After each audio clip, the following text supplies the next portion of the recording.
This week's parasha, Vayeitzei, we have the story where Yaakov Avinu goes to find a wife. And Chazal tell us that in the beginning of the Medrash Rabbah here, that in fact, that Eisev was zocher to get married at 40, but Yaakov not until, I believe, he was about 83. So we see that sometimes that the Rasha can get married before the tzaddik. It's not a sign that somebody's greater just because they get married first. Chazal also tell us this idea that Yaakov Avinu said, from where will my Eisev come, meaning my Eisev kenegdo. And the Sfarim tell us that this is a source that saying this Kapitel Tehillim is a segula in the Parsha of Shidduchim.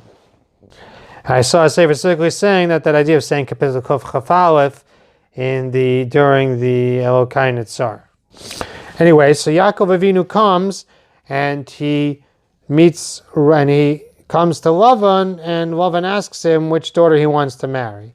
So the pasuk says, "Ve'ini Leah were Rakos, v'Rachel ha'isi yifas tova v'yifas mara." It seems that's part of why he preferred Rachel. So what does Ve'ini Leah Rakos mean? It seems to mean that her eyes were very soft from crying, to the extent, I believe what it means is that her eyelashes had fallen out from so much crying. So the Gemara in Bava Basra asks, Gemara in Kuf Chav Gimel, that the Gemara asks that the pasuk tries not to talk even badly about a behema. I mean, it says a behema sherinena Torah in Parshas Noach. It doesn't want to say tameya. So you really think the Torah comes to tell me that a tzaddikus was ugly? You think that's what the Torah is trying to do? So Eliezer says what it means is that it doesn't mean anything negative. It means that matnoseha rukos, that she had great matanos, a length of matanos, kahuna, levia, things like that. But Rav says no, her eyes were very soft and somewhat ruined from the crying. But it's not a genai, it's a shvach. Why? Because she cried so much because she heard that people said that Rivka has 2 sons, Lavan has 2 daughters. The older one's going to marry the older one, the younger one's going to marry the younger one. And she would ask people, what's the story with Eisev? And they said, Eisev, he's a criminal.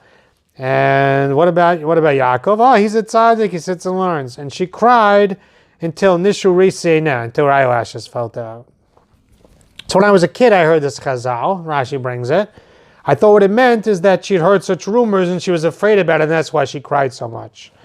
But Rav Hamina brings from the Medrash Tanchuma, from the Tanchuma Yashan in Osyud Beis, that in fact it says that Rivka and Lavan sent letters to each other, apparently making a t'nai between them that Eisev would marry Leah and Yaakov would marry Rachel. And when Leah found out who Eisev was, she cried and cried and cried, and I guess that she was able to overturn this decree. And he brings from the Zohar spells it out even more, that this is more than just a rumor. That, as the Zohar says, that she cried many bitter tears in order to fall in the chelik of Yaakov and not Eisev. And that's what it means that a person cries before Hashem, even though there's a gezerah upon them of onesh, it can be torn up and it won't rule over them. And we learn this from Leah.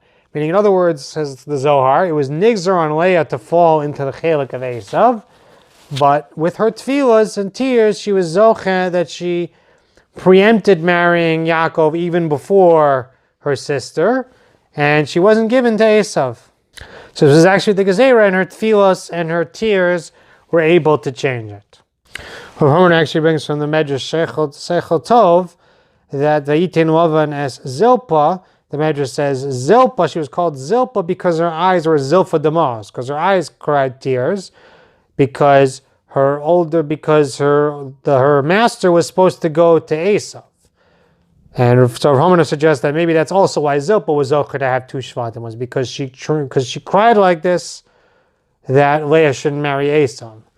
He also brings, the Seichel Tov says about Bilha, that Bilha was mitstaris umevaheles al akiras gevirasa, that she was bitzar and I guess bebilbul on the fact that her master was an akar and unable to have children.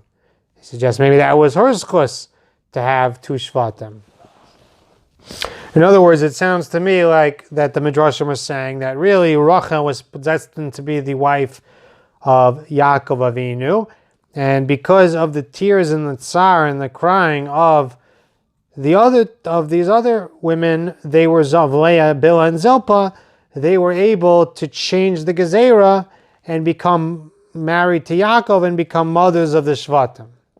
I think this just underscores for us the power of Tefilah, to realize that one of the most monumental things in the history of the world, the building of the 12 Shvatim, that there was one Gezerah and Tefilah had the power to change it.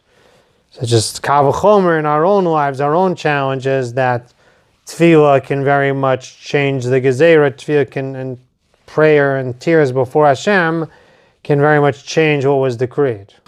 Just like to explore a little bit, what is it about Tefilah that gives it this power to tear up the Gezerah and change the world in such a manner?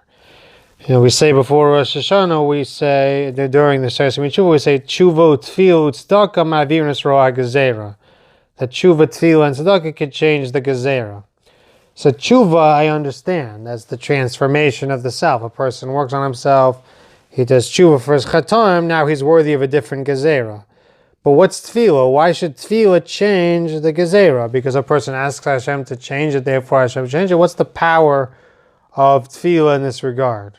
So I think that that's true, that idea that a person has the power to ask, but I think there's another concept here in the power of Tefilah. So Simcha Zissel, in the Sefer Chachma Musar, he elaborates on the point that Tefilah is called Avodah. It's service. That's what Tefilah is. So, how is it Avodah to ask for what I want? How is that Avodah? So, part of what he says is the idea that when we're davening for things, it's just, a lot of it is to remind us that we're in the hand of HaKadosh Baruch Hu. Meaning, when I ask Hashem for things, it's really to remind me that it's all dependent on HaKadosh Baruch Hu. It's really to humble us.